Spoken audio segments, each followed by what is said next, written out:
All right, welcome to Sports Zone on NewsTalk New England. I'm Tiffany Williams alongside Stephen Ure III and DJ Harding. Welcome back to Worcester and Happy New Year to you. Yeah, Happy New Year, guys. I'm assuming the welcome back to Worcester was for me. Yeah. Well, actually, Stephen it was too. kind of for me too. I just got off the bus and I came right here back to Worcester. So I'm coming from New York City. So yeah, be the last to wish everybody a Happy New Year. Yeah, Happy New Year, and a lot of big things coming in 2024. DJ, I'm going to start with you. What's your New Year's resolution? I don't have one. I don't do those because to me there's no point when everybody's gonna quit them by Thursday. That's really I'm gonna go to the gym. No, you're not. You're gonna stop after Thursday, and it's gonna be over with. So I don't even do that. There's no point to it to me. It's unnecessary. Yeah, I like it because Q was posting something on his Facebook the other day. This guy's saying, we don't want to hear what your New Year's resolution is. Yeah. You're just going to break it anyway by the third time in the week. Right, that's what I'm saying, though. Yeah, a lot of people do that. They do break their resolutions within the first week, basically.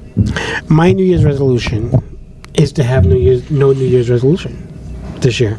I guess I've had that 10 years running. So I think I have achieved that. That's a good one.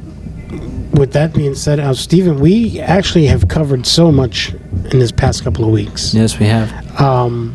From Army Navy down in Foxborough to I want to say Hula Bowl, but it's not Hula Bowl. No, not the Hula Bowl. I got Hula Bowl on my mind for one reason. We're going to talk about that after, because a young man from Worcester, a standout from Holy Cross.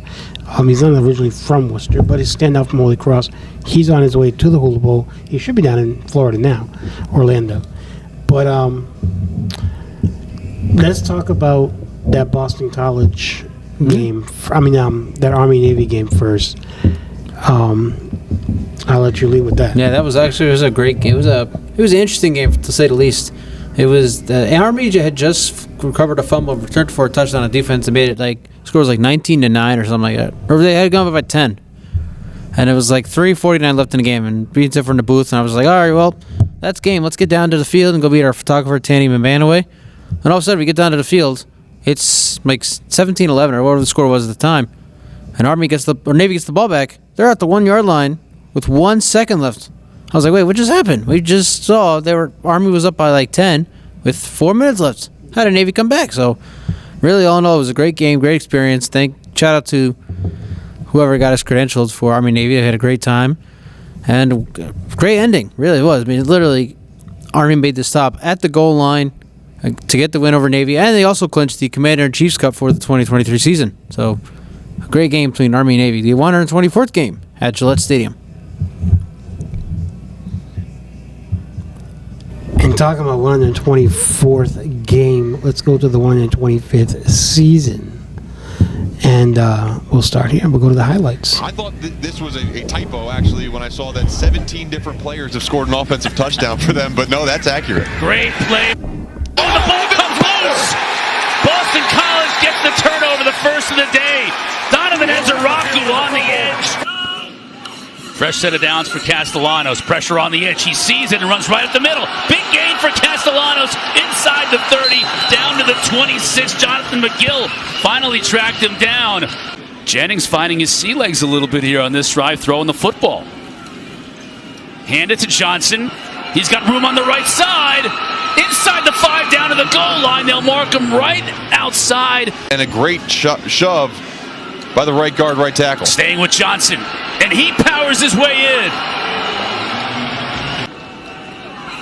SMU brings pressure. Castellanos is going to try and beat up the middle, and he does. First down and a whole lot more. He's near midfield. Finally brought down at the 44 by Charles Woods. Give to Robichaux. First down and more. To the goal line. Touchdown. I'm all for it. It was worth a shot, but Benita Palma was all over it. Now Levine with the chip. Didn't do much good, though. Jennings running for his life. Oh, my Still gosh. on his feet. How did he get out of that? Then he passes downfield. Oh, did he catch that? Second down and goal. SMU still has that timeout on the board. Jennings under center. Rolls to his right. Has a receiver. Knighton for the score.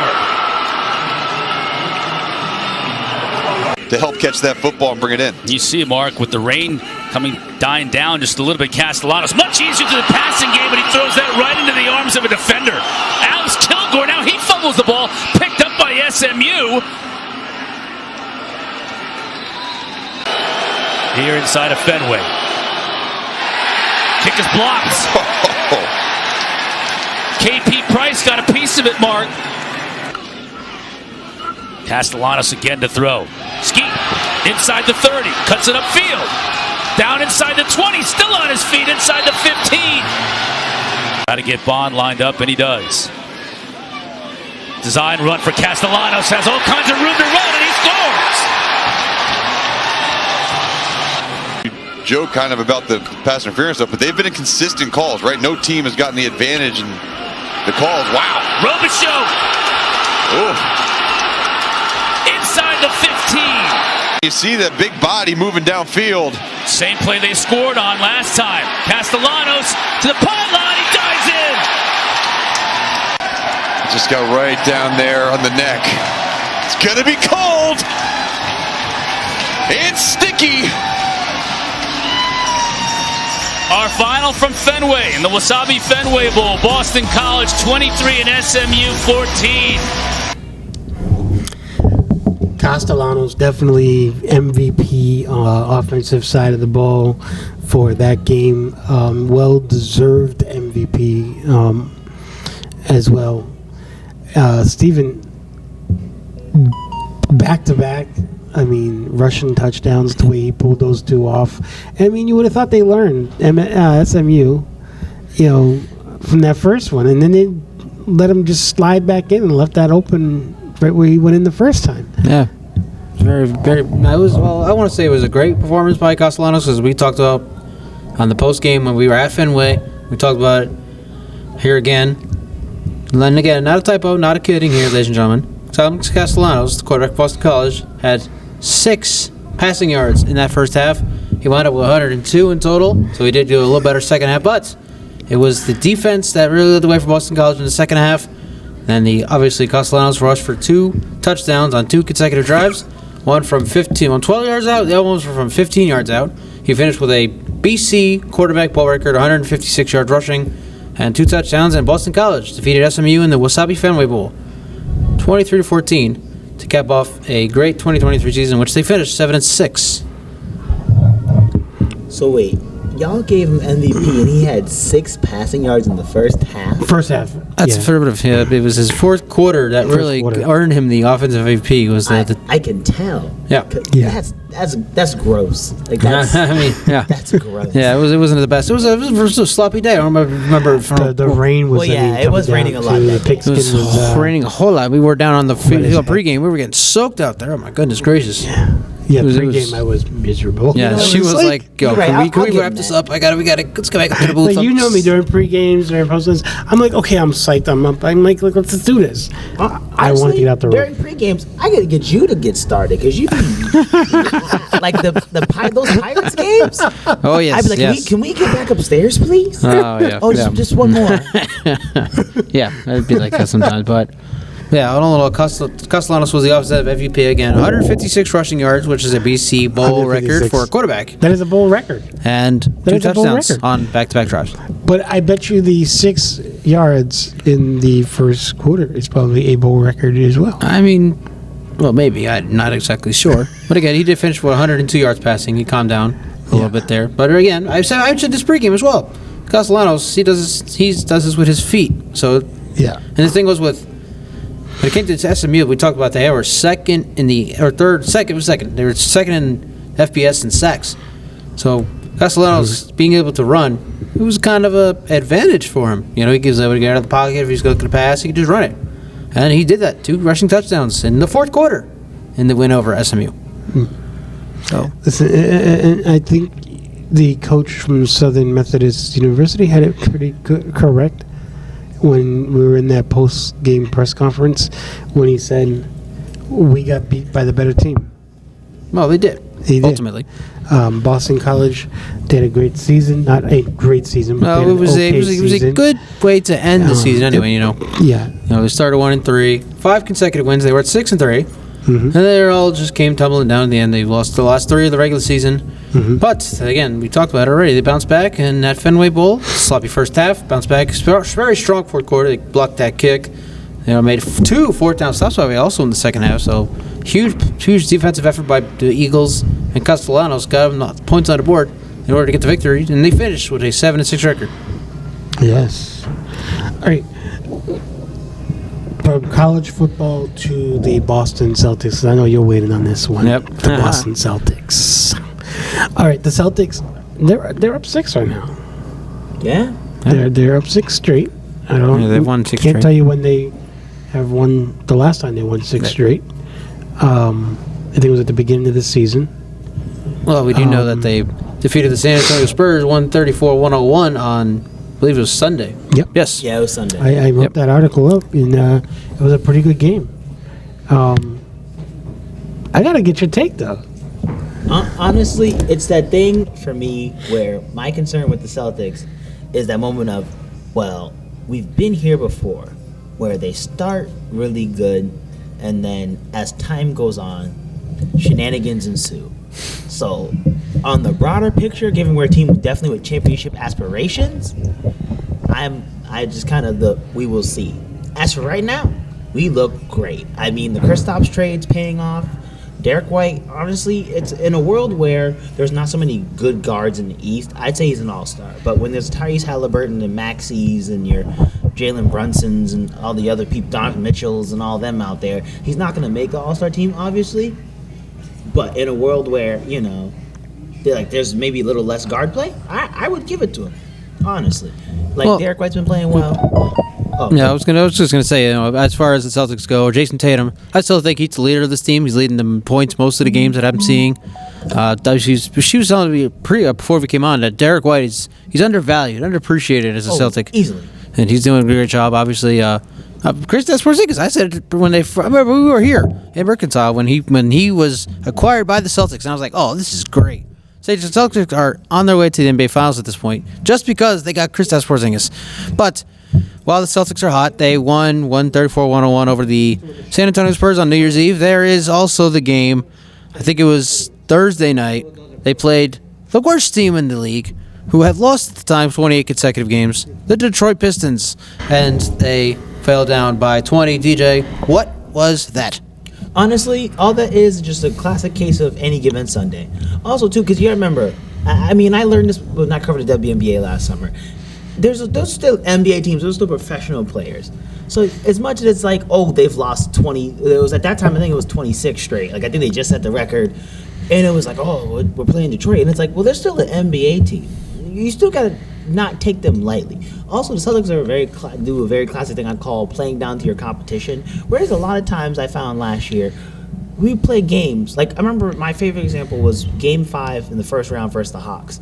In the back of my head, I was like, as much as everybody, the Hawks are a 7th seed. We're in 2nd seed. We should not be playing down to them and having this issue right now. But we were. It was such a very confusing thing. And so that's what I felt like happened there too with Detroit, where we were playing down our competition and we kind of gained back and snuck out of there with a win, kept our little undefeated home streak going. But it's a thing where as much as everybody's like, oh my, it was a thing until it happened, it was like, don't be that team to lose to the Pistons. I'm still they're still an NBA team, so you can't kind of take them lightly in a way. But yeah, it was just, I think for the Celtics, that was a classic moment of playing down to your competition, because they do it a lot, though. Yeah, that was a good point. Any given Sunday, I never thought about that. But by the way, the Pistons, they finally did get their sixth win of the year? It was 3rd win of the year versus the Raptors. Right. Joe Mazzulla said during the press conference after the game, and I believe even during the pregame interviews, even though they lost 26 straight.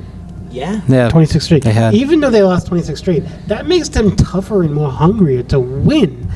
So there's going to be a time where that bomb is going to tick. Well, it did. And it's going to explode. Yeah. And they had to play tough to Celtics. They had to play the way they wanted to play to make sure that they didn't win. And they didn't win. Yeah. But Mazzulla's right. The Pistons, I think they did just get a one. Yeah, they get a beat win. the Raptors. They beat the Raptors. I can't remember what day it was, but I know they beat. I think it might have been on Saturday. But they beat the Raptors. They broke the streak. Yep. They got it down to it was 28 games that ended at. But yeah, I mean, because there was a point where Kyle Kuzma, the Washington Wizards, even tweeted, it was like, "Don't be that." It's almost like, "Don't be that team." Like, and I was like, yeah, because these dudes are actually hungry. Like, like they definitely like. It's a thing like you got the chip on your shoulder of like, we need to get a win now, and that's basically what happened. I mean, it was just one of those things. For us, it was kind of like it was the fear of like, oh, please don't let us be that team. Exactly. But it was still like you can't really, shun them for having a close game with them. They're still an NBA team. They're still an NBA team, but they're just the worst NBA team. Exactly. I've never been a fan of the Pistons. They lost 26 straight games. You can't be the team to lose to them. Let me listen. I'm glad they did. I'm a Hawks fan, so I guess that says a lot about me, right? Yeah, I guess it does. But listen, I mean, kudos to the Boston Celtics. I mean, they're up 6 straight right now. I believe they play again tomorrow. Yeah, play against tomorrow. They're out in City. Oklahoma They play City. No, tomorrow. They're out in Oklahoma City tomorrow night. Tuesday night at the Paycom Center, I believe it is. Wednesday night. Wednesday. Today's No, Tuesday. it's tonight. It's Is it tonight. tonight? Tonight's I Tuesday could have night. sworn I That's checked right. the ESPN app and No, it said. tonight's Tuesday night. Yes. So my misinformation, Steven's misinformation, Let me Saved check by this. the Bell by DJ. The only reason why I know is I saw a post when I was walking in here that said tune in at 8 o'clock or whatever. That's Yeah. the only reason why I knew it was tonight. I'm throwing off with my nights because of this whole New Year's. Yeah, that must be. Holiday it. I thing. mean, I don't know. The app must be thrown off too, I guess. So I think they're playing Oklahoma City Thunder in Oklahoma. Yeah, They're you have all that right. It's just the date. Yeah. And then on top of that, they're 4 and 2 against Western Conference opponents. Yeah, I mean, honestly, it's some of those weird record stats. It's kind of weird because like with the NBA, whenever like you see records like that, like if in football, like that looks terrible. But I was like, honestly, they've played very well. Like we've only lost 6 games. We have the best record in the league. I mean, it's When you're first in your conference. Yeah, I'm like you're first in your conference, first in the league in record. Mm-hmm. It's one of those things. As much as it's like you say something like, oh, well, they've technically like not doing as well like at home as they are on the road. I'm like, you gotta lose somewhere. I mean, in a sense, you win 50 games, you're considered a good NBA team, and that's technically losing 32 games when you think about it. They haven't lost a game at home yet. No, Right, they haven't. That's So right. they're undefeated at home still, which is, I mean, it's remarkable at this mark in the season. Right. I mean, because you gotta think. I'm about to say Patriots, but I was not saying, Patriots, you gotta the think. Celtics. They get 41 home games. They're at like 16 straight. Yeah, right they now at are. home. They're 16 in a They're row. pretty much almost halfway there Yeah. and haven't lost at home yet. Yep. But my thing is this. By the way, for those of you just wondering, we are at the Mercantile Center in downtown Worcester, Massachusetts tonight. First time the gang is all here. Yep. Next week we have somebody else new joining us. Gonna be really great to have him on. Back actually, he was with Worcester Daily News. But my thing is this with Boston sports teams. I don't get my hopes up, especially with basketball, Yeah. until after the All-Star break. That's the first thing I opened up with. I was like, because of where we've been, it is hard to have like a crazy sense of confidence. Yeah. But the way we're looking, you're looking off what we've shown this season. Yep. I understand people being very hopeful because of where we've been. Yeah. It's hard. I mean, I have a friend actually. He was messing with me because I'm like in my friend group at Howard. I'm one of 2 actually. One kid from Brockton. We're 2 from Massachusetts, and I'm like, Brockton's actually Rhode Island. nah, you don't do that. Don't do my man's like that. But like we fend for each other. We have each other's back. But the thing was like I'm the one sports guy too, so they really mess with me. And they're like, one of my friends was like, he's from the Bay, so he's a Warriors fan. So they've been blessed the past couple of years, as you know. Oh, yeah. And he was like, you realize they've only won 1 championship in the last 40 years? And I was like, you're not. But they have bragging rights against you now because who came into Boston's house and Steph Curry But that's why served up but he the messed with me. He Celtics. was like, in the last 40 years, your team's only seen 1 championship. And I was like, he's not wrong, unfortunately. And you think about it, we have, in Tatum's 6 years so far, we've made 4 conference finals. Like we've pretty much been just one. We're almost, like it's almost like feels like the '90s Buffalo Bills in a weird way, but just not as bad. I think that's because Tatum didn't have a team built around him. Touche. Also, I feel like Tatum was younger. I mean, like I think he's finally stepping into what is considered most people's primes. I mean, because the same thing. I've made this argument to all my people. I'm like, look, Jordan went to about 28. I think LeBron won at like 27. I think Curry was 27. Like a lot of them didn't really start breaking out till their late 20s anyway. And now he's gonna be turning 26. Like I think like now's kind of the time where it's like, as a number one guy, you should be finally stepping into your own and winning. I mean, like the one anomaly to this rule is Magic Johnson at the ripe age of 21 or whatever when he came out of He played Michigan State. basketball? I thought he played football. You know what? That's not even funny. But Magic Johnson won in his rookie year. I think he's the only person I know who was like the number one guy. Even you can still argue it was Kareem, but like that game 6 when he, like that's what he's known for. I'm like, that's the one time like you as like a young guy was the number one option and came through in a moment like that.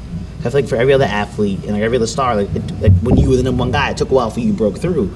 And for that, I'm like, I feel like we technically couldn't really get after him until like this past year because we've already been to the finals. But like the way we've looked, I'm keeping my hope. I'm trying to keep my hope in check, but I look very hopeful the way we're looking so far. Yeah. Steven, final take on the Boston Celtics. They have a 2-game lead over the Milwaukee Bucks right now in the Eastern Conference, so let's see how they keep that up. All right.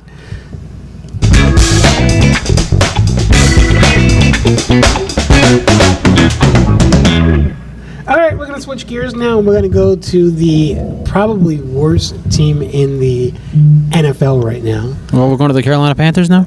No, it's definitely New England Patriots. Come on, guys. Actually, I was just reading something about the Carolina Panthers. NFL has fined the Panthers owner, David Tepper. Yeah. Oh, did you all see that? $300,000. Yeah. I did not see it. That just came out because I didn't hear about it all day. Yeah. didn't hear? He got fined. No, I heard about the story, yeah. Okay, I was like, did I know y'all the not story. hear about that? Oh, yeah. He tossed a drink at the Jaguars fan? Okay, Yep, I don't he think- sure did. Okay, in his defense, by the video, it didn't look like he meant to do it, but he definitely threw that drink out of frustration, and they hit some fans. So it's like you gotta pay what you owe. But I don't think he would maliciously like looked at a Jaguars fan and was like, Chuck. Like I don't think it was, but he definitely threw that cup, and it definitely hit a Jaguars fan.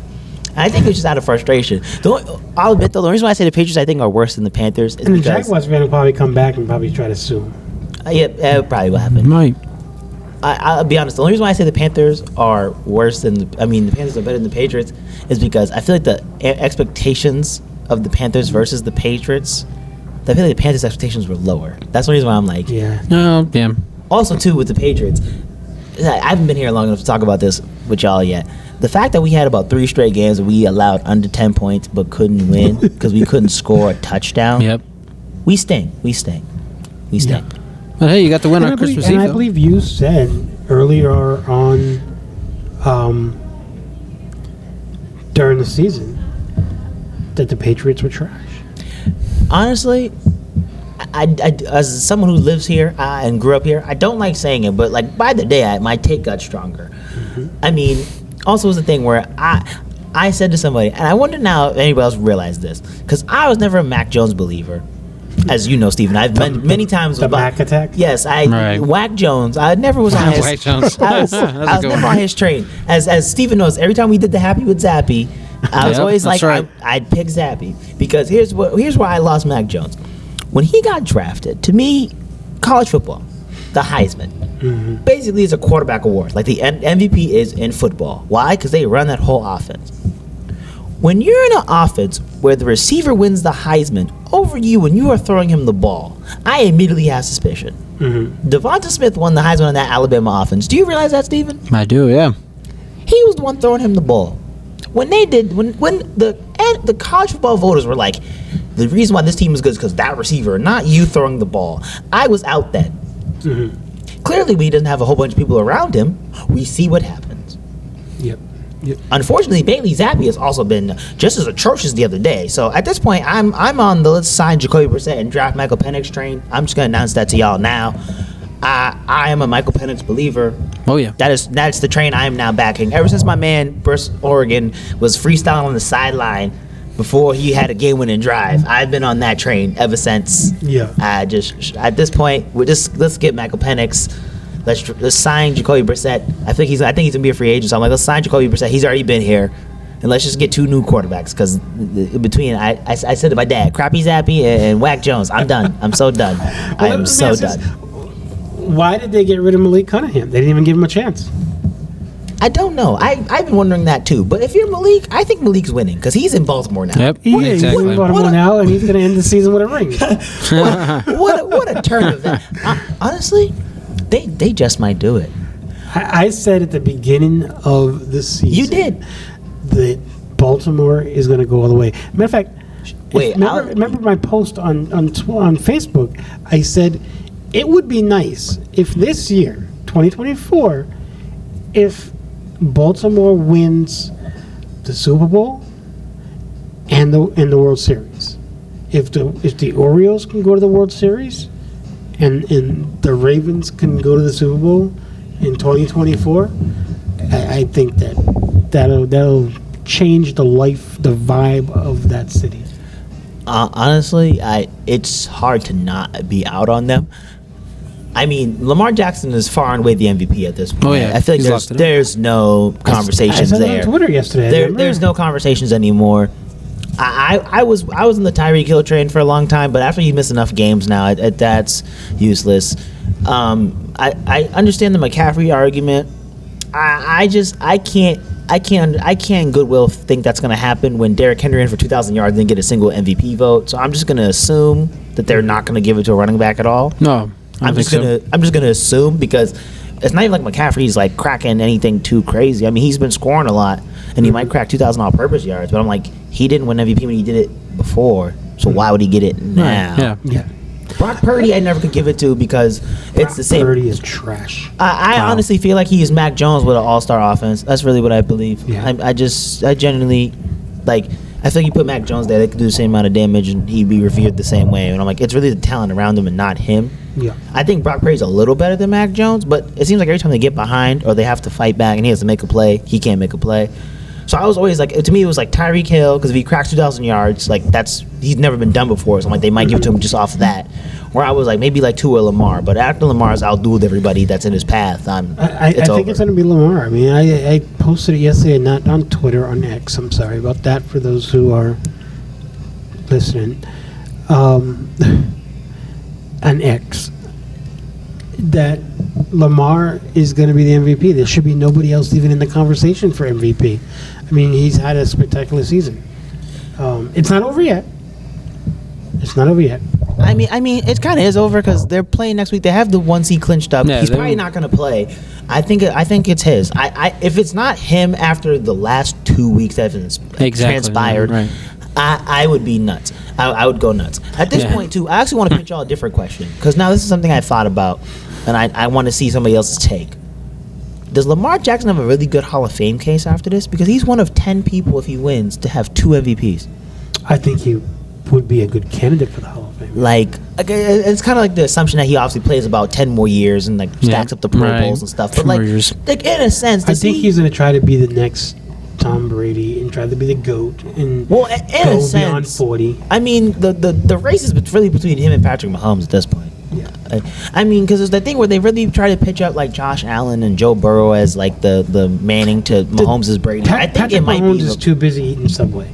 No, Patrick Mahomes too busy having receivers that have feet for hands. That's he's got their hands You are for posted that on X. you did. You saw that. I was like, yo, their hands are for decoration out there. What are we doing? Yeah. Honestly, the Chiefs are the type of person. They need to go. I said this. I said this the first time over the offseason, just after Tyreek left the first time. But I'm like, you need to go sign a number 1 receiver, keep Rashid Rice as your number 2, and draft somebody in the first round as your number 3, and just start over. Because this is ridiculous. It is. Listen, Baltimore Ravens. I'm going to stick with Baltimore Ravens right now.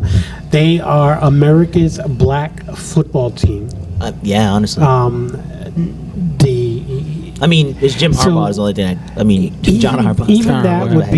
Even that would be in the question. I'm going back to the Hall of Fame question. I mean, you win MVP in 2023-24 season. You go to the Super Bowl in the 2023-24 season.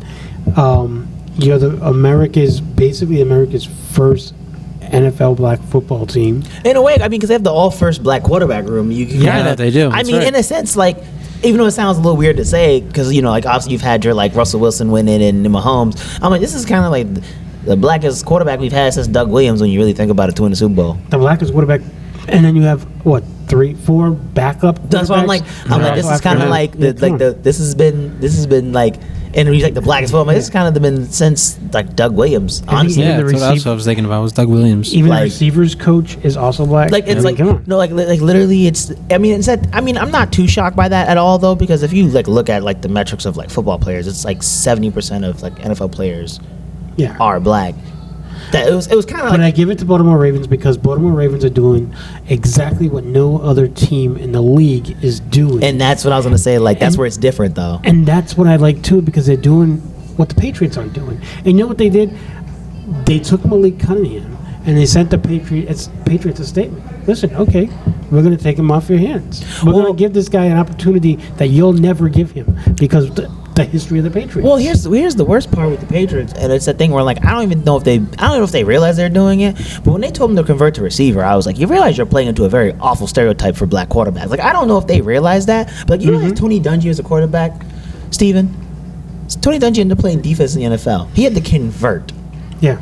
Became a defensive coach. It was like he was actually a quarterback. Like some people don't know that, and I'm like, that's the thing. It's like, I mean, because the same thing with like Steve McNair, where when Steve McNair was getting drafted, he went to Alcorn State at HBCU because no one else wanted him to play quarterback. When Randall Cunningham came out, he was at UNLV because no Power 5 big school wanted him at quarterback. So like the Malik Cunningham thing, I'm like, it was the thing when we picked him up, I was like, oh, this is exciting. But then there's that like reality of like, well, unfortunately, given the like history of where we're at, I don't know if it's gonna happen. I mean, it's the same thing of actually, I want to ask you a question. If you know the answer to this, do you know who was the first black quarterback to start for the Patriots? Cam Newton. No, I know that. Actually, it was Jacoby Brissett. He was But you know what the Brady's backup, I believe. He was the third stringer.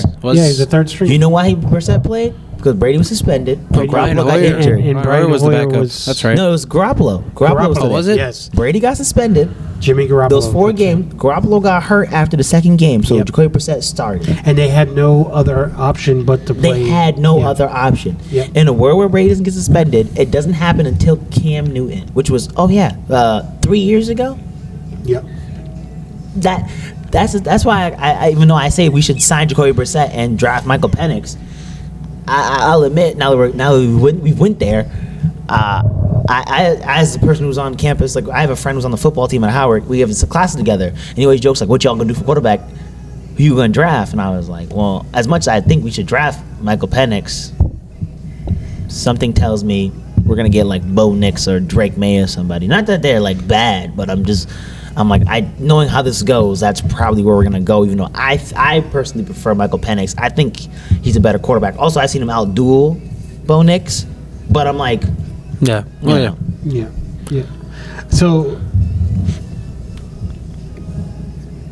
One of my best friends is a Patriots fan, by the way. He's always talking about how much he wants Caleb Williams. I'm watching Caleb Williams this year at USC. I'm like, I don't know. Everybody's talking about he's going to be number 1 overall, but I'm like, I don't know. He's not that Okay. good. Had a great year. honestly, Steven, I'm so glad you brought that up.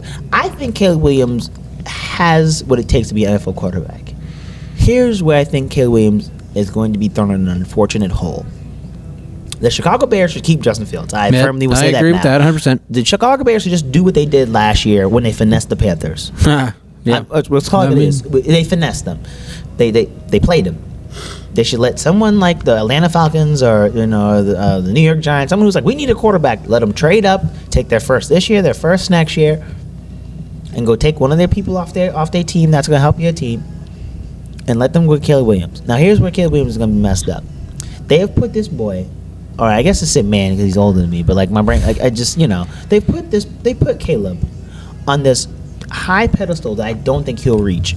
I think they've done him like they did Zion Williamson a couple years ago, where they're gonna play him up so high, or when they've done Victor Wembanyama this year, they're gonna put him up there so high that even though he's gonna do well, it's not gonna look good. Like Bryce Young this year. Bryce Young, that's right. They put Bryce Young on this. He's gonna lead that team, and because Bryce Young is running for his dear life behind a treacherous offensive line, they're like, oh, he's not good, he's a bust. And I'm like, I think we gotta give him a little bit of time. But I really feel like that's what's happening to Caleb Williams. And like you mentioned, Justin Fields. I mean, I was one of those guys. I didn't really believe Justin Fields just because he's an Ohio State quarterback. They're all bums. They're all busts, whatever. But now that you see what the Bears are doing, they are 7-9 right now. They're being eliminated from playoff contention. I just want to go on record. That is the first time I've heard you call a team or an athlete a bum. Hey, I didn't mean to say bum. I meant to say bust. Hey, I just want to say this right now.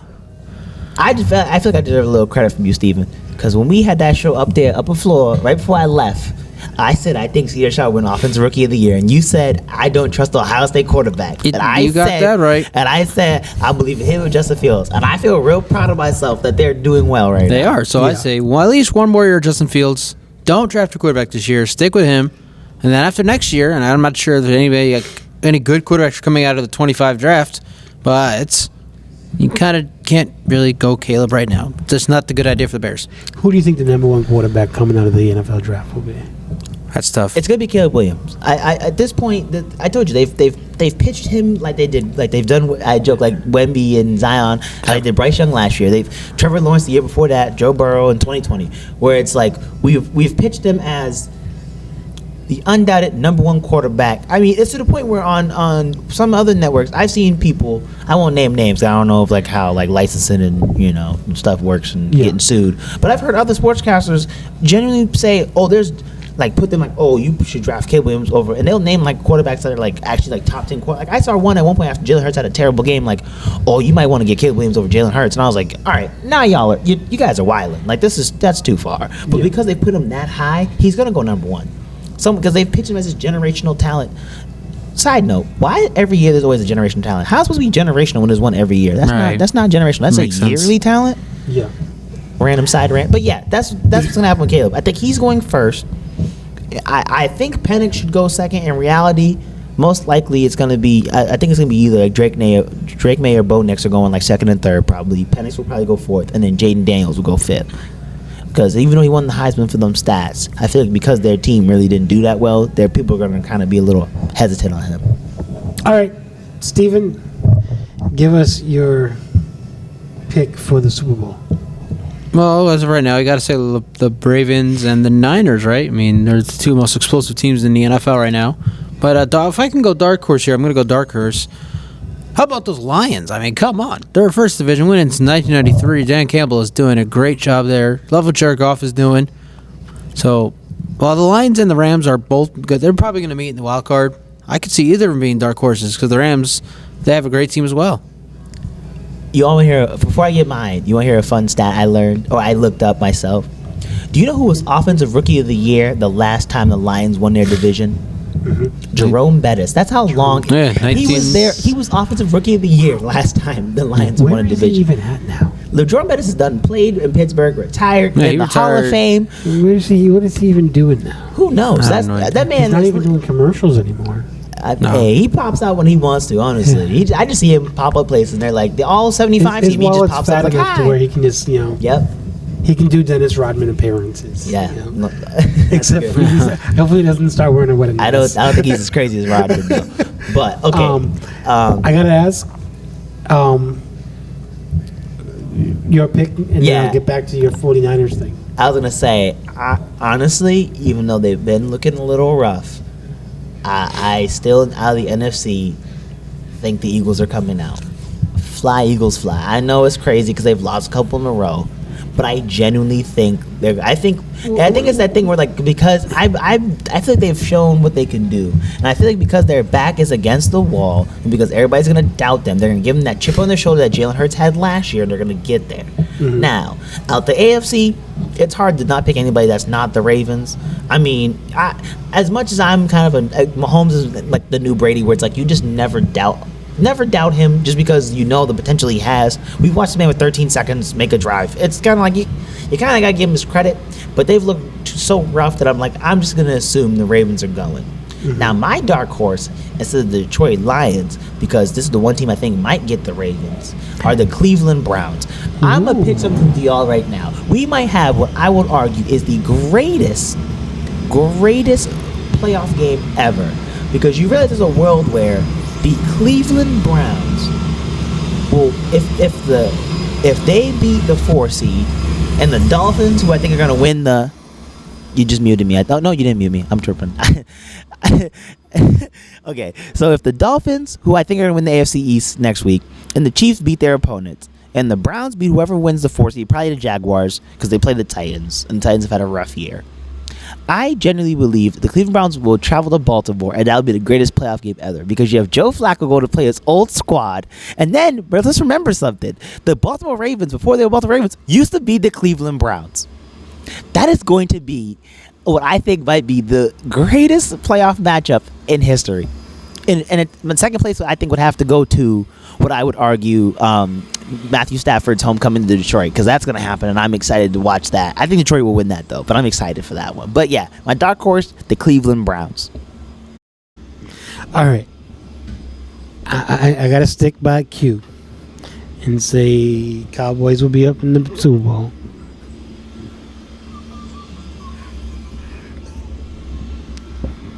Come on now. Q-Bone knows best, right?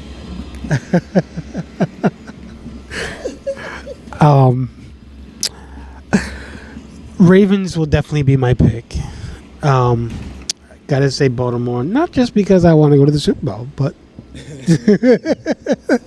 I think that Baltimore will definitely be up in there. I'm gonna hold faith that the Patriots are not going to make it. I'm going to hold out faith. I just know that they're not going to make it. I'm holding faith. But no, listen, I got to say, I think it's going to be Dallas. And I posted this on, I put it on Facebook, I think, what was it, last month or a month? I think it was last month. There's going to be Cowboys and Ravens. He's laughing. He's laughing. Okay, well, first I'm laughing because I can't believe you're really going to ride the fact that the Cowboys are going to make it to the NFC Championship for the first time since the 90s. I think they will, only because they probably will actually, because they have the second seed and they'll probably get those extra home games. But I can't see a world where I see them going to the Super Bowl. I don't know what they're like the Celtics are to me. This one. They're like the Celtics are to me in what you want to call it, in the NBA, where it's like, because of where we've been, I am not gonna hold out no hope for the Cowboys. So it's kind of funny that you said that. Well, then that, and then you're saying the Patriots are definitely not gonna make it when they were probably, I think, mathematically eliminated about 6 weeks ago. Right. That was something else. 6 weeks ago. They've been I think they were eliminated in the first game of preseason. No, whatever the game was, we played the Saints and lost that extra 30-point game. We got blown by 30 for the second time. That was when they were mathematically eliminated in my mind. Yeah, that was a bad one. They were gone 34-0 loss to the Saints. I remember that. So yeah, you guys were laughing at the Cowboys Super Bowl. He's laughing at this Cowboys Super Bowl pick. Now, I don't think they're going to the Super Bowl. I said the Niners are. I mean, when you look at the playoff matchups for Dallas, what I'm hearing right now, they are. If the playoffs started today, they would play the Packers. I think that Dak would outduel Jordan Love in the wild card round.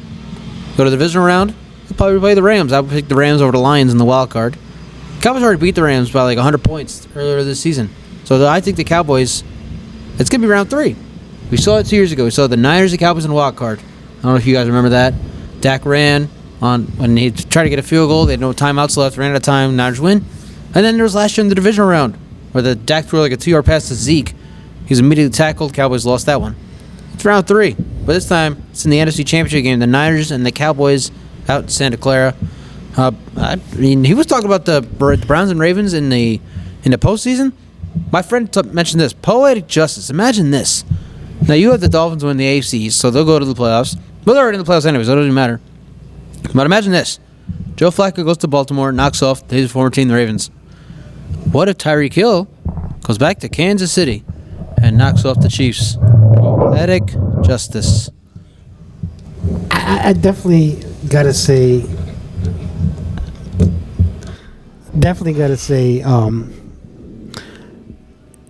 you're wrong. Y'all are gonna be sitting here, or we'll be on this show in a couple weeks in February, and y'all gonna be like, Tiffany was right. The Ravens and the Cowboys are gonna make it. Listen, Steven, what are we covering coming up? we're covering some Cowboys coming up in February, right? We're covering some Cowboys in March. Well, Cowboys in March. No, I mean, I'm hoping to get to the Vegas February, but that's... Well, no, I'm talking about PBR. Oh, yes, of course. Right. That's the only Cowboys you're covering. Right, exactly. That's as far as we're going, as far as any Cowboys go. Oh, Dallas or otherwise. I definitely think that it will be Cowboys and Ravens. I'm going to stand by that. Q got my back.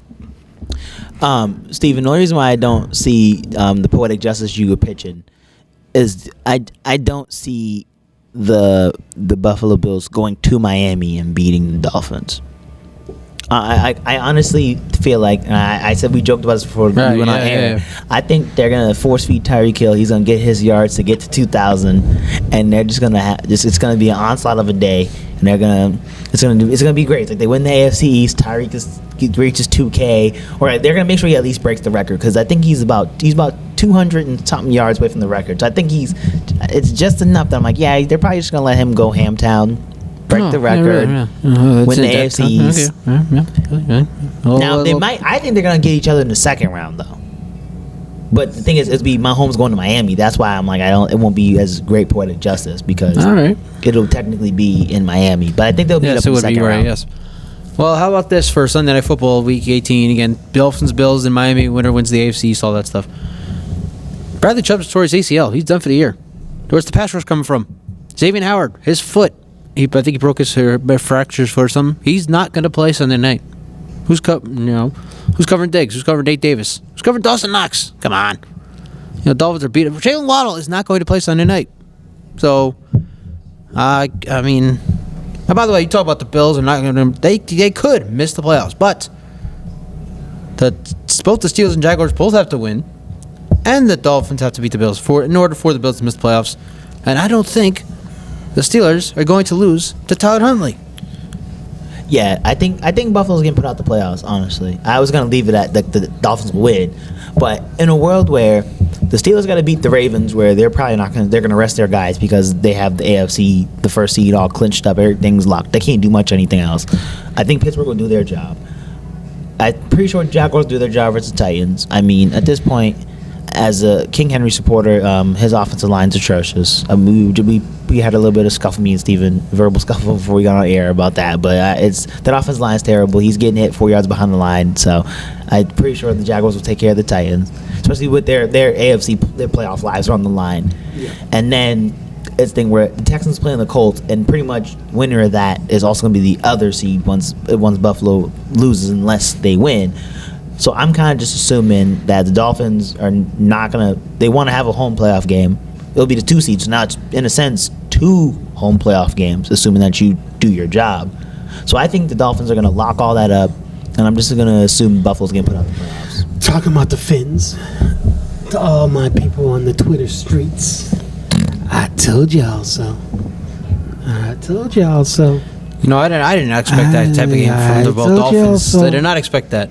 Yeah. Finns fans are going crazy all over Twitter streets, and they thought the Ravens were going down. And okay, I had Baltimore winning, but I thought it was going to be close. Right, exactly. I didn't expect the defense to show up like it did. Listen. I figured it was going to be an offensive shootout. Like, that's the part that I didn't prepare for. When the Ravens need to show up, they will show up.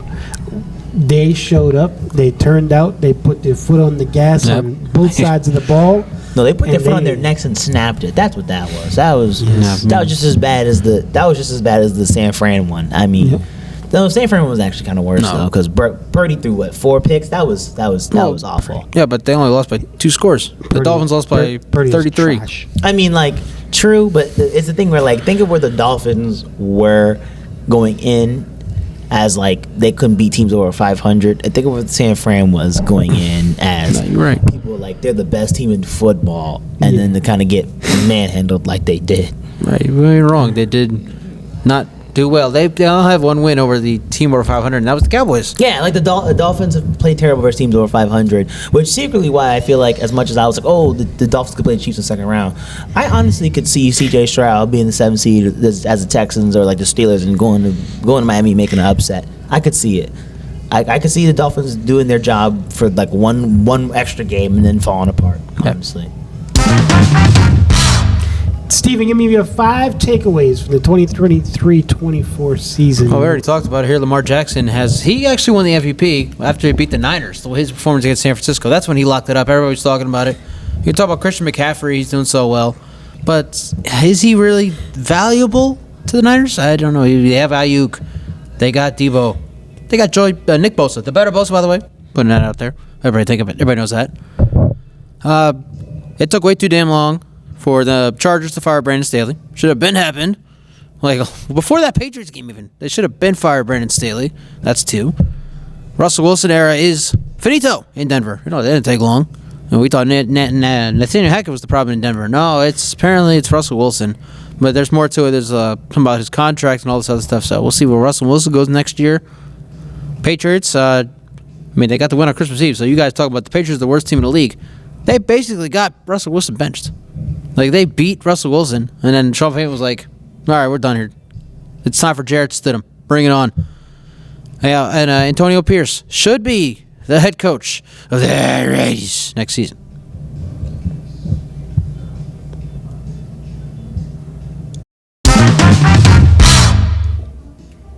DJ, give me your 5 takeaways from the 2023-24 NFL season. I'm very glad you brought it to me. Okay, first, it wasn't Nathaniel Hackett that was the problem. And it wasn't the Patriots that got Russell Wilson benched. It was Sean Payton that got Russell Wilson benched. But we'll touch that later. All right. Number 1, the Bears need to trade away the number 1 pick and keep Justin Fields. First takeaway. Number 2, Derrick Henry, please get out of Tennessee. You are a free agent. Brother man, I know you love Tennessee.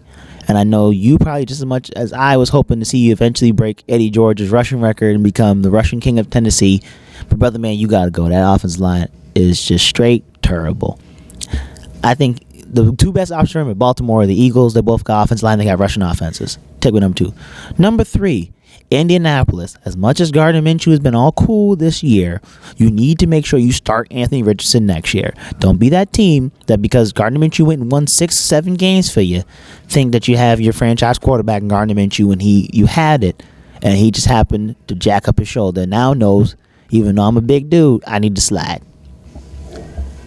Number 4 takeaway. New England, please, dear God, get rid of both of those quarterbacks in that quarterback room. Just get rid of them all. Start over. Takeaway number 5. If you're the Carolina Panthers, y'all need to give Bryce Young more time.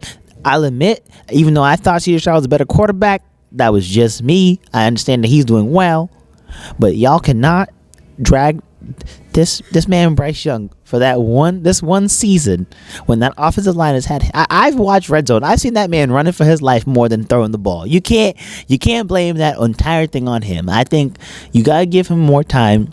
I mean, also you've kind of sold out for him, so you kind of almost don't have a choice. Kind of like it's the thing with San Fran with Trey Lance, where it's like you probably should have gave him a little more time for you abandoned ship because of how much you traded for him.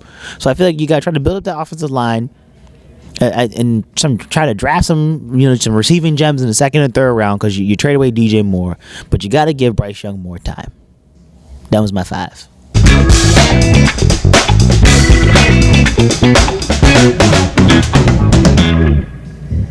We're going to bring it back to you, Steven. I got to ask you, there is a lot of ABA action going around in New England. You're the ABA and the expert. Well, I wouldn't call myself an expert, but obviously I follow the ABA. I run the New England Broadcast Network and been broadcasting their games this season. I actually just found, my last game was on December 16th. We'll be back this weekend in Lewiston, Maine, and hopefully the snow holds up and we could be out in New Britain, Connecticut for the Surge and Maine Bulldogs as well. But I found out there are 8 teams in the Blue Division. I was trying to figure out, playoffs, all this other stuff, because we're only about 2 months away from the playoffs. Yes, we're 2 months away from the ABA postseason, where we'll have the first round, where, by the way, all 8 teams in the division are making it. Right now, the Providence Pirates lead it. In second place, I believe, is the 413 Elite. Maine Bulldogs right behind them, and then you got the teams at the bottom like Bridgeport. They're having a better second season ahead of first, obviously. New Hampshire Kings also having a great season. Connecticut Surge playing their first season. They're having a few issues here and there, but we don't want to talk about it on air. But so pretty much. So this weekend we got Maine Bulldogs going to host the Bridgeport Kings. That is going to be on the New England Broadcast Network, and we're hoping the snow holds up, and we will be in New Britain, Connecticut, as the Connecticut Surge take on the Maine Bulldogs as well. The 413 League got a few games coming up. I'm hoping to see them. The end of July. We'll see them January 27th. That is confirmed. I will see them at the Hall of Fame. They take on the New Hampshire Kings. Hoping to see them out in Hyannis on January 21st as part of a weekend doubleheader as they go to play the Mass Wolves just about a year after they blew a 23-point lead and fell to the Wolves 106-104. Classic game available on my personal YouTube. Again, Stephen Ur, STEPHENUR.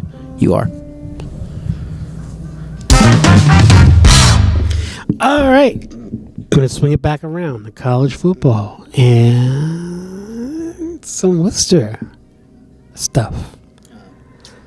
We got two standout athletes. Jalen Coker, who has declared that he is going to enter the NFL draft. And Ayer Asante, who entered the transfer portal last year, has announced that he is going to enter the NFL draft as well in 2024. Ayer Asante actually used to work with us. He did boxing broadcasting with NewsTalk New England for New England's Future, I believe, 11 or 12 at AIC out in Springfield, Mass. Ayer played at Holy Cross as a wide receiver. Jalen Coker also played Holy Cross. But Jalen Coker is going to the Hula Bowl.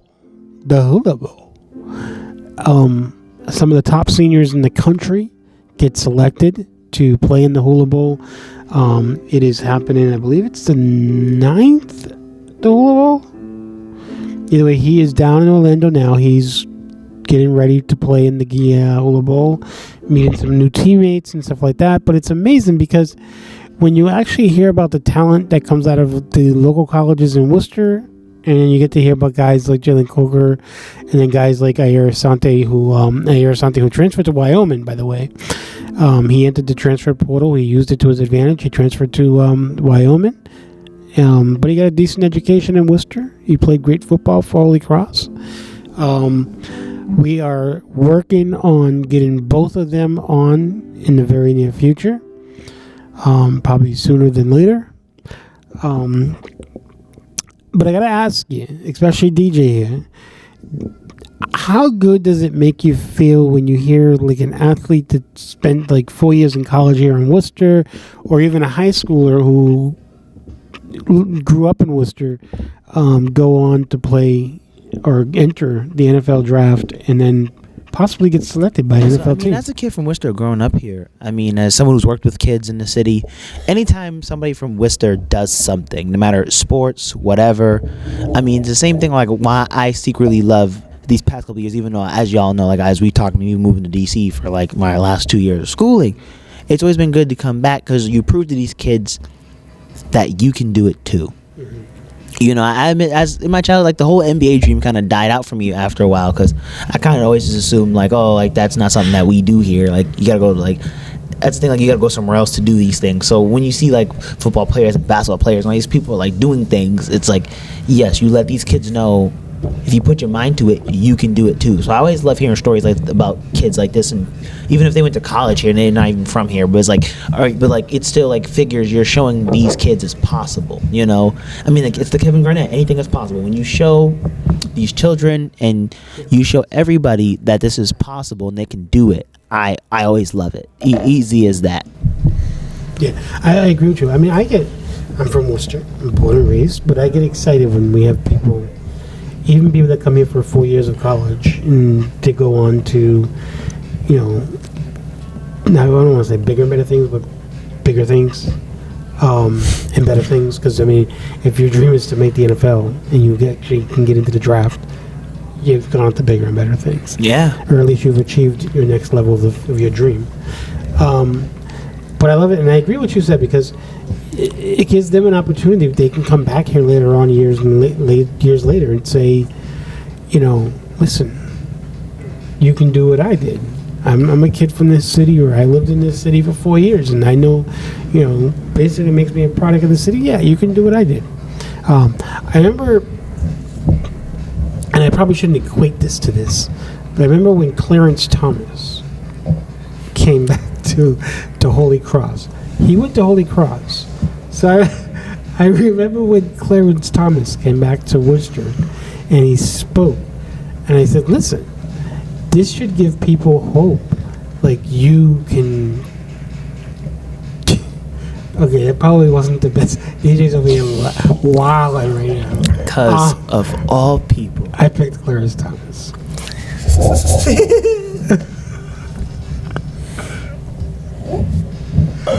Probably not the right person. But it gives you hope when people like that come back to the city and then can tell you their experiences after they left. You should have just did Isaac Yidam. He came to the Boys and Girls Club this past summer. And I wasn't invited. I worked there. I was really hoping. Clarence Thomas, of all people, Tiff. Come on. Clarence Thomas. But yeah, I was thinking Isaac Yidam when I said that you proved to them that they can do it. Remember he came. He got me a sign for ball. It was before I was a journalist, so I ain't violate nothing. Sure. Yeah, no, it's fine. I'm just like, hey, I remember that was one of those first things I got told about when I first got here about autographs. I was before I was a journalist. Yeah. Senior year high school. That's fine. Yeah. But yeah, he signed me a football. He showed up, set up all the kids did drills with him, and it's like, yeah, he was from here. He went to you're gonna get an Doherty. autograph football. Just like, I don't know. I just try to get an autograph football for all of us. Hey, that was then. That was like 2 years ago. Oh. Literally, in a sense, like I was working at the club. Actually, weirdly enough, so that was my senior year. So that was in June. So it was like he came on like June 10th or whatever. I think maybe like 3 weeks later was Woodrow Adams Stop the Violence event where I met you. Yeah. So like in a sense, I think I met you officially like maybe like 2-3 weeks after that. Yeah. I had actually met you years before that. Well, technically, yeah, but like when he was I think he was in junior high. yeah, when I was in middle school, Tiff used to do the pictures at the games, and I used to always see you, and I did wave. Like, we didn't know each other then. But No. like, Wow. How about that? But like I know, like like when you came back, I was like, oh yeah, I remember you. And you're like, I recognize you. And I'm like, I recognize you. Like, but it wasn't like we like ever talked or nothing. I'd always just wave because it was like. Also, we were one of those little knucklehead kids. I always run around, run around and just go sit on the bleachers and the stage and go sit back in the I audience. told Woody, I said, Woody, who's the little kid that's always giving me an attitude? Oh, hold on. See, I ain't ever talked to you. Don't do that. Don't do that. No, He'll give you like that evil stare. Like, No, and I'm well, like, you know what it was though. hold on. You know what it was because I used to always run between the stage and my parents. Yeah. And sometimes I'd look at you because I wanted to make sure you were not taking a photo. 'Cause I didn't want to get in the way. So sometimes I'd be staring at you like, please do not take this camera out when I walk by because now I'm gonna feel terrible. So I was kind of just staring you down like, don't put a camera out. Don't put a camera out. Okay, good, I'm back. That's literally what I used to do. That's why I remembered you. I was like. And then one time you interviewed Ojeda after a game, and he wanted me to, like, he had me like, oh, go get the book or whatever, and come give me this number. And I went to talk to him, and you were already talking to him, so I had to stand there just hovering over y'all, like, are you done so I can tell him this thing and I can go home? My mom was like, come on, and I was like, I'm sorry, I'm waiting. Like those are the two interactions I remember with Tiff before I actually I didn't know your name either. I just knew it was the camera lady. That's what she was called in my brain to my senior year of high school. There you go. Shout out to Coach Ojeda. He was sworn in tonight. About that, right? Listen, he has had an impeccable 2023. Yeah. Ojeda, I believe he became an assistant principal. Yes, at University Park. University not Park. Claremont where we were at. He was a gym teacher at Claremont, but yeah, this school Claremont combines with to play high school. It's Maine South. So Okay, yeah. He's still in the Maine South Cougar. Assistant principal. Got to watch him get sworn. I was there. I got to watch him get sworn in. So that He got was cool. sworn in tonight as the District 4 City Councilor in the city of Worcester. Congratulations to Ojeda. Yeah, we were just talking about basketball. Counselor Ojeda now. I know that's so weird. He's still gonna be Coach Ojeda in my mind. I can't lie. Played for him all those years. Counselor Ojeda. I like it. District 4, he's representing. It's good to see some. I like Sarai Rivera, but I like Louis Ojeda. I think he actually understands what needs to be done in that district. I'm not going to turn this into a political show. I was gonna say, I think we're going the wrong direction. Yeah, a little bit. Pretty Not sure we going to turn gotta this go into a political show. Pretty sure we Just a gotta go to the little- Mass Pirates now. We're actually going to say congratulations to Jeremiah Forey Right. and Jeesh. and Chloe. They got engaged. Yeah, they did. I thought that was a joke. I can't lie to you. You said it just I now. thought it was a joke. I saw that text and I was like, no way. Now, Way. right before I got here, I looked on Facebook and I was like, oh. Hey, right? I Exactly. It's thought they was Facebook official, so No. you never know. It's real. It's a real deal right there. It's a real deal. But yeah, big Jemiah's congrats to getting him. married. Listen, Jemiah, if you need anybody to officiate your wedding, I can make myself available. I am an ordained minister. I can do it for you. All I'm saying is if I get invited, I've never met a dance floor I don't like, so I will be dancing in the middle of that I floor. hear I'm that. gonna be honest. We in there. I've I'm never met a dancing for dance sure. floor I don't like. I'm just saying now. Yeah. Definitely. Dancing.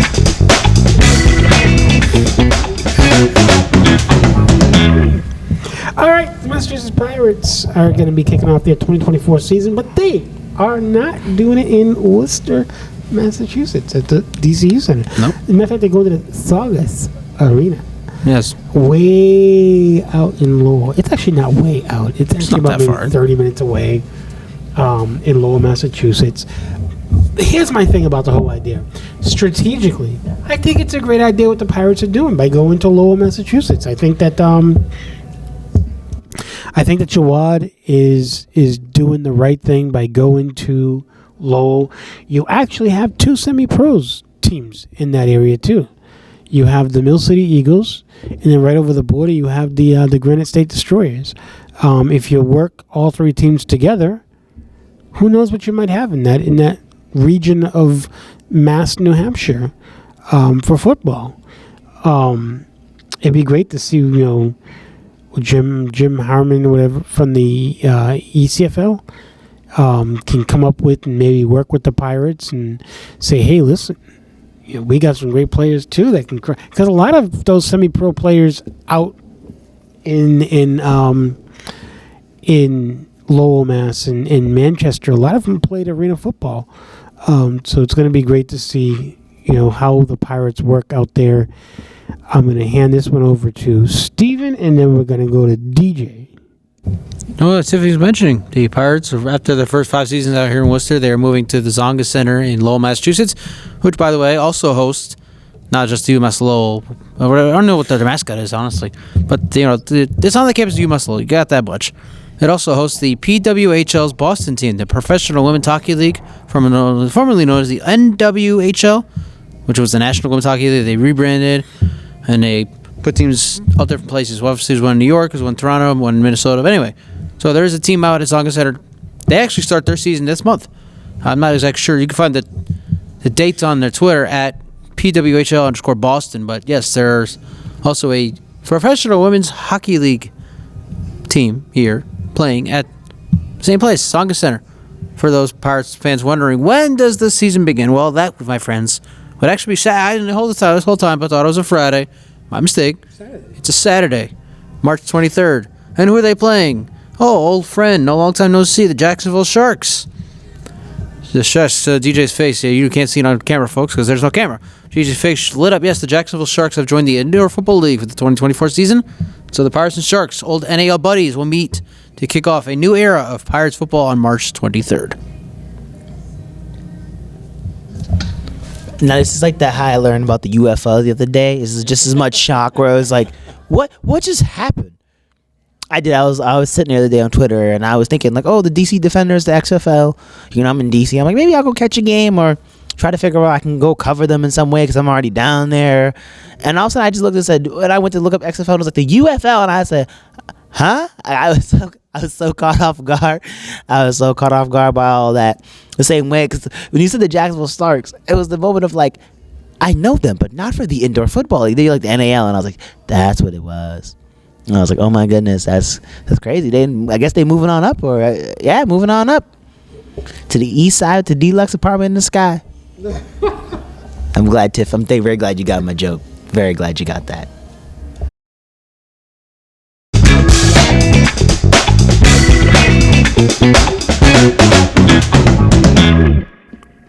All right, we're going to close it out now for some Sports Zone action. I just got to say, I think they're going to be bringing a cake out for DJ.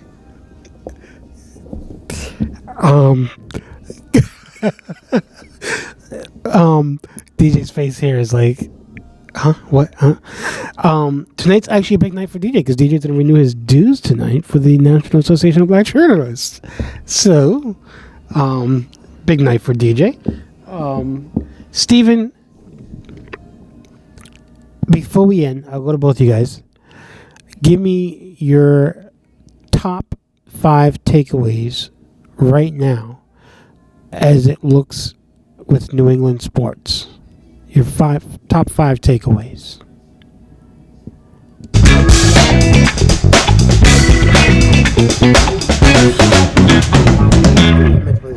Well, the Bruins are were on a 4-game losing streak at one point before they went up to Buffalo, defeated the Sabres. They are still the best team in their conference.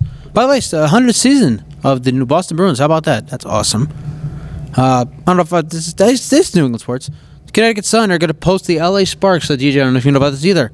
At TD Garden. Yes, this Connecticut Sun comes at TD Garden on August 20th to face off against the LA Sparks. That'll be fun. I can't wait for that one. Patriots, season's over. We already know. Well, the next question is Bill Belichick going to be the coach next year? Or is it going to be Gerard Mayo? Who knows? Nobody knows right now. Celtics are hot. They have a 2-game lead over the Milwaukee Bucks in the Eastern Conference. And they are in Oklahoma City tonight. Not tomorrow night like I originally thought. So I had checked the ESPN app. I had to click on the next day to see that. Yeah, that's what I saw. I saw the Celtics in OKC. OKC's doing pretty good for themselves this year, so it should be an interesting game. I still don't understand how they went into overtime against the Detroit Pistons, who are clearly the worst team in the NBA. But yeah, that's that. No, can't wait for the Pirates season, March 23rd, kicking off against the Jacksonville Sharks at the Tsonga Center in Lowell, Massachusetts. Going to be very excited to go out there and see the Pirates begin a new era of Pirates football.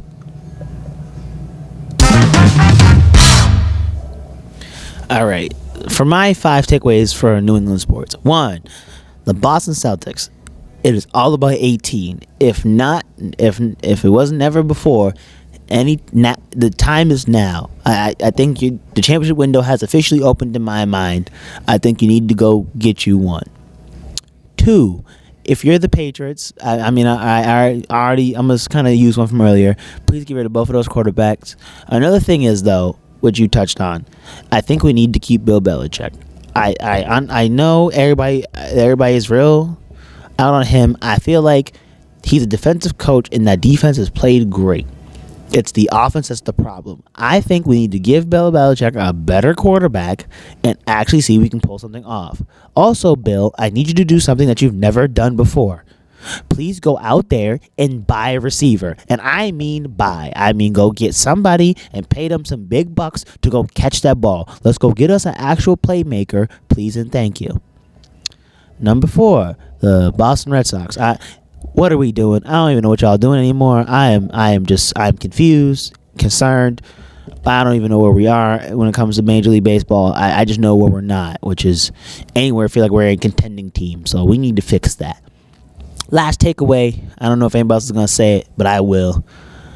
Tiffany Hayes, congrats on a great career, as I know she's retiring. Tiff knows that was one of my favorite players to go out there and cover and watch. So I was a little sad by the news. Actually, I was with one of my friends when I saw her and I gasped and they thought something really bad happened. And I was like, oh no! I was like, one of my favorite players retired, which to them is nothing, but to me it was hurt. So shout out Tiffany Hayes, congrats on a great career. I don't know about anybody else, but by me, you will be missed.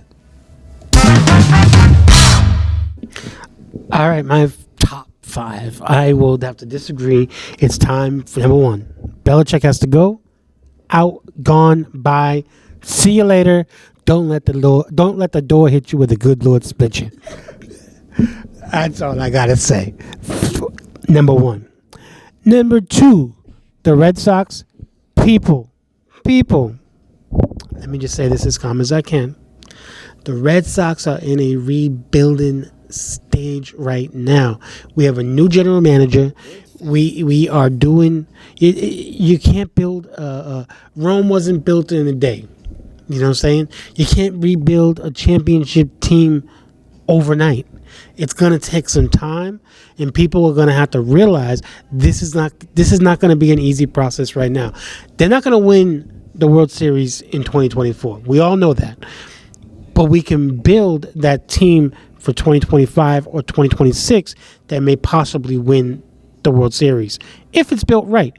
I think we have the right general manager in place right now that's going to work on doing that with his team. And talking about that, they just claimed off waivers Max Castillo.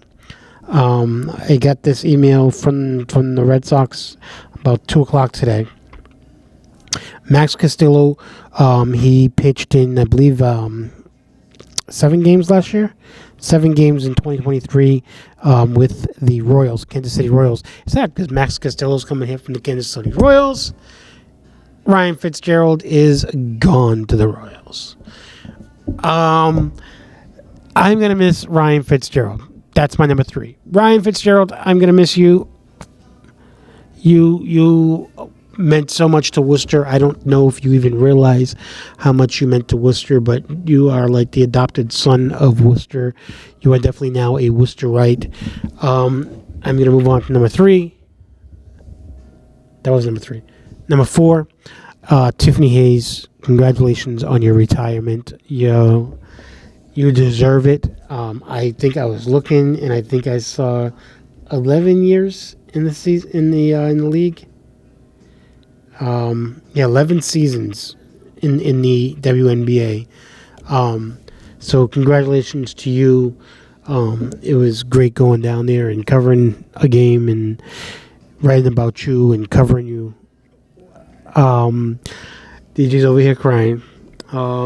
Tiffany Hayes, listen. You know, a lot of people counted Tiffany Hayes out. A lot of people. But she showed that she's a baller. And I'm just going to say congratulations. Good luck in your retirement. I can't wait to see what you're going to be doing in your next chapter. Number 5. My biggest thing. Lemon Snapple iced tea. The New England Revolution. What are we doing? What are they doing? What are we doing? I don't get it. I don't get it. That's all I'm going to say. I don't get it. I don't get what the New England Revolution are doing right now. I don't know where their heads are at right now. I just don't understand. All right. This week they have a new head coach they're going to be introducing to everybody, I believe, on Thursday. We'll have something up about that. And I'm going to add another 6.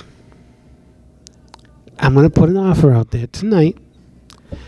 We need a broadcaster for NewsTalk New England, a contributor, to help us over the summer and over the next winter and help us broadcast some games. We're going to be losing one of our second chair broadcasters, Melissa Cunningham. DJ. But listen, I'm going to put it out there tonight. I think that there's another Daryl Harden out there that should be coming to work with us at NewsTalk New England. So, Mr. Harden, if you're hearing this, we're pleading to you. I feel like the preacher at the pulpit right now. Put the nickels in the... I'm pleading to you. Come on over. Help us out with NewsTalk New England. Can sit second chair to Steven, and Steven can sit second chair to you, and I'll sit third chair to the 3 of you, and let's have a good summer. Broadcasting some football and some baseball and other sports. So this is your invitation. Come on up with NewsTalk New England. Help us change things around as we move ahead this summer. Your son is over here laughing. No, it's just everybody's face. Yeah. Yeah, it's just Steven's face when you said another Dow Hard, and he was just like, "What?" I think I think what got Steven stuck was when I said lemon Snapple lemonade. Well, that too was that was disgusting. Hey, that came out of nowhere. And then you started talking about the revolution. I'm like, where did the two... Where are we going? Yeah, I was trying not to cuss. Like, where are the 2 I minutes? saw Oh, your okay, Snapple. I get you. I Oh, get you. sugar honey iced tea. Right, Sugar right, honey right. iced Right, tea. no, I get But it. I saw That's the what you should Snapple. went with. But I saw the lemon Snapple. And we were like, Yeah. eh? No, lemon Snapple Because I iced was tea. laughing about that first, and then because then the face didn't change, and it just got funnier by the minute. I was just The like, board because he didn't break character. He was just like, I know y'all couldn't see my face, but I mimicked him. It was just so funny. Priceless. I'm just sitting there like, okay. Like, I didn't understand. You know, I was 64 ounce, half and half, lemonade iced tea, Snapple sitting next to me. And then all of a sudden, no good revolution. What? Where do these two mix? I don't understand. What's going on here? All right, we should probably end the show. My grandmother always taught me never cuss. I No, don't that's cuss. that's real. fair. That's real. It was his reaction that made it funny. Lemon Snapple iced tea. There you go. That makes sense now. I get Now it. people are going to say when Tiffany says that, she's cussing.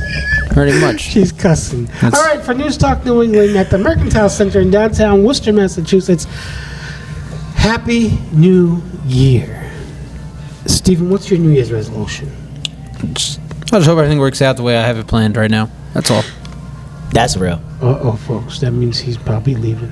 Uh-oh. No, I'm just joking. We got a lot coming in We got a 2024. lot Just stay coming tuned, in everybody. 2024. Stay tuned. Thank you for tuning in. I'm Tiffany Williams. Alongside, I gotta say it because I don't have to. I don't say it much. Alongside DJ Hardin Jr., aka Tiff's greatest intern. Tiff's only intern. Well, I mean, no. I was That's gonna not true. say what is it? Hollywood. Hollywood Harding. Hollywood High. Oh, there you go. Wow. You got a nickname for him. Shout out my man Chris Henrique. That's the greatest nickname he's ever given. We now have a stand-in nickname. It will stick with every reporter gets a nickname. Every journalist gets a nickname, and DJ's nickname from now on is Hollywood Harding. For News Talk New England, remember you don't have to be perfect. Just be whole. I'm Tiffany Williams alongside DJ Harding. Stephen Ure, I know you forgot Steven. the third. We are going to come up with a nickname for Stephen. Steve-O. I thought I already gave him that one. No. No.